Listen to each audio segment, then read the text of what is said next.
ആരും പറഞ്ഞതിന്റെ ആവശ്യമില്ല. ഞാൻ ആ സമയത്ത് കാന ശേഖ സംശലുലമായ ഹല്ലഫിയ കൽബി മൂപ്പരിന്റെ ഹൃദയത്തിൽ ഇറങ്ങി. ഞാൻ എല്ലാവരോടും മറുപടി പറയുന്നത് അങ്ങനെയാണ്. ഞാനൊന്നും നോക്കി വന്നല്ല. ഞാൻ അന്ന് എന്റെ പല്ല് വേദനയായിട്ട് ഞാൻ എറണാകുളത്ത് എവിടെ എന്തോ അതിനൊക്കെ ശരിയാക്കിക്കൊണ്ട് തിരിച്ചു വരികയാണ് നാട്ടിലേക്ക്.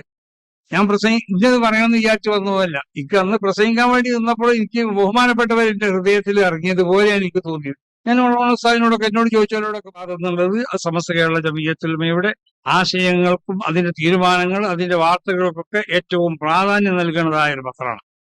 അതോടുകൂടി നമുക്ക് ഈ രാജ്യത്തുള്ള എല്ലാ വാർത്തകളും പ്രസിദ്ധീകരിക്കേണ്ടി വരും.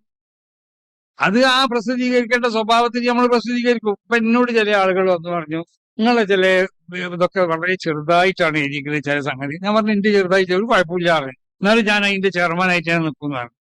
അതിന്റെ ഞാൻ പറഞ്ഞത് വലുതാക്കി എഴുതേണ്ടതാണ് വലുതാക്കി എഴുതേണ്ടത്. ഞാൻ പാർട്ടിയെ ചെറുതാക്കി എഴുതേണ്ട ചില സംഗതി ഉണ്ടാവും, അത് ചെറുതാക്കി എഴുതിക്കോട്ടെ. ഞാൻ വലുതാകാൻ വേണ്ടിയല്ലല്ലോ സുപ്രഭാതത്തിന്റെ ചെയർമാനായിട്ടുള്ളത്. ഇവിടെ സമസ്ത കേരള ജമിയത്തുൽ ഉലമയുടെ ആശയങ്ങൾ ആദർശങ്ങളൊക്കെ അത് ജനങ്ങളിലേക്ക് എത്തിക്കണം. സമസ്തന്റെ നയം ജനങ്ങളിലേക്ക് എത്തിക്കണം. സമസ്ത കേരള ജമിയത്തുൽ ഉലമയോട് ബന്ധപ്പെട്ട അപ്പൊ ഇന്ന് ഈ പ്രൗഢിയുള്ള ഈ നോക്കുകയാണെങ്കിൽ ഏതെങ്കിലും ഒരു കസാലയുടെ ഒഴിവുണ്ടോ? അന്നെനിക്ക് വളരെ പ്രൗഢമായ നിലക്ക് ഇവിടെ ഒരു ഉലമാ സമ്മേളനം ഇവിടെ സംഘടിപ്പിക്കാൻ സമസ്ത കേരള ജമിയത്തുൽ ഉലമയുടെ ഈ കോഴിക്കോട് ജില്ലാ ഘടകത്തിന് സാധിച്ചു എന്ന് പറഞ്ഞാൽ അതൊരു അന്തസ്സല്ലേ നമ്മളെ സംബന്ധിച്ചിടത്തോളം. അപ്പൊ ഇത്ര വലിയൊരു സമ്മേളനം ഇവിടെ നടക്കുമ്പോൾ ഇതിന്റെ ഒരു ആ പ്രൗഢിയോട് കൂടി തന്നെയാണ് അത് കൊടുക്കേണ്ടത്. അത് ഞാൻ പ്രസംഗിച്ചു എന്നുള്ള നിലക്ക് കൊടുക്കണില്ല, വേറുള്ളവർ ഉദ്ഘാടനം ചെയ്തു എന്നുള്ള നിലക്കല്ല.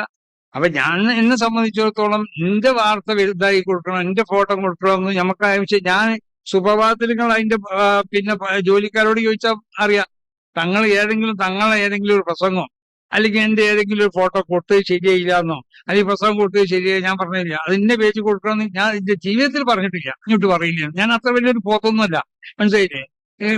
അല്ല എങ്ങനെയെങ്കിലും ആരെങ്കിലും മൂച്ചുമായി കയറ്റിയാൽ ഇമ്മൊക്കെ കയറുന്ന ആളാണ് ഞാൻ എന്നോട് ആര് വന്ന് ഇപ്പൊ ഒരു സ്ഥലത്ത് വരികയാണ്, ഇവിടെ വന്നിക്കാണെങ്കിൽ ഇപ്പതാ ഉമ്മർ പൈസേനെ എന്നോട് ഇങ്ങനെ പ്രസംഗിക്കണം എന്ന് പറഞ്ഞു. ഞാൻ അതേമാതിരി പ്രസംഗിക്കൂല. ഞാൻ ഇതിന്റെ എതിരെ പ്രസംഗിക്കുള്ളൂ. അല്ല നീ ഏത് പറഞ്ഞു നിൽക്കാം, അസുരത്ത് പറഞ്ഞു നിൽക്കാം, നിങ്ങൾ ഇവിടെ ഞാൻ പറയില്ലത്, ഞാൻ ഇതിന്റെ എതിരെ പറയുള്ളൂ. അപ്പൊ എനിക്കൊരു സ്വയം ഒരു നിലപാടും ഒരു നയമൊക്കെ ഉണ്ട്.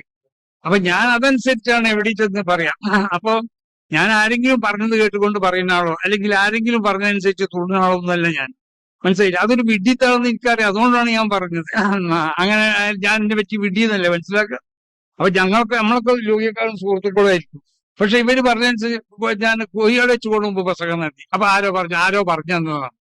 എനിക്ക് ആരും പറഞ്ഞതിന്റെ ആവശ്യമില്ല.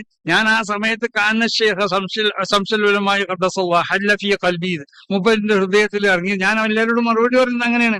ഞാനൊന്നും നോക്കി വന്നല്ല. ഞാൻ അന്ന് എന്റെ പല്ല് വേദനയായിട്ട് ഞാൻ എറണാകുളത്ത് എവിടെ എന്തോ അതിനൊക്കെ ശരിയാക്കിക്കൊണ്ട് തിരിച്ചു വരികയാണ് നാട്ടിലേക്ക്.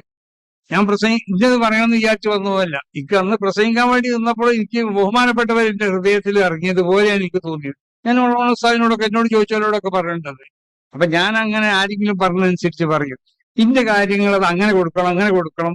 ഞാൻ വരുമ്പോ നിങ്ങളെല്ലാവരും വീണിച്ചിക്കല്ലോ അല്ലെങ്കിൽ കുട്ടികൾ ദഫൂട്ടിക്കൊള്ളു, ഇതൊന്നും എനിക്ക് ഇഷ്ടമുള്ള സംഗതിയല്ല. ഞാൻ പറഞ്ഞില്ലേ, ഞാൻ കുട്ടികൾ ദഫൂട്ടുമ്പോ മുത്തി പോയിട്ടോടെ ഞാൻ മുന്നിൽ പോവാന്ന് പറയുന്നത്.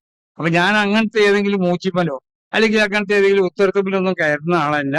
അതുകൊണ്ട് നമുക്ക് പറയാനുള്ളത് വളരെ നമ്മളൊക്കെ ശരിക്ക് ഒരു യഥാർത്ഥ ദീനിന്റെ വിശ്വാസം, അതിന്റെ അഖീദകൾ, അതിന്റെ ആചാരങ്ങൾ, അതിന്റെ അനുഷ്ഠാനങ്ങളൊക്കെ ഉൾക്കൊണ്ടുകൊണ്ട് ജീവിക്കുന്നതായ അത് നമുക്ക് പഠിപ്പിച്ചു തരുന്ന ഒരു വലിയൊരു സംഘടനന്റെ പിന്നിലാണ് നമ്മൾ അണിനിന്നിട്ടുള്ളത്.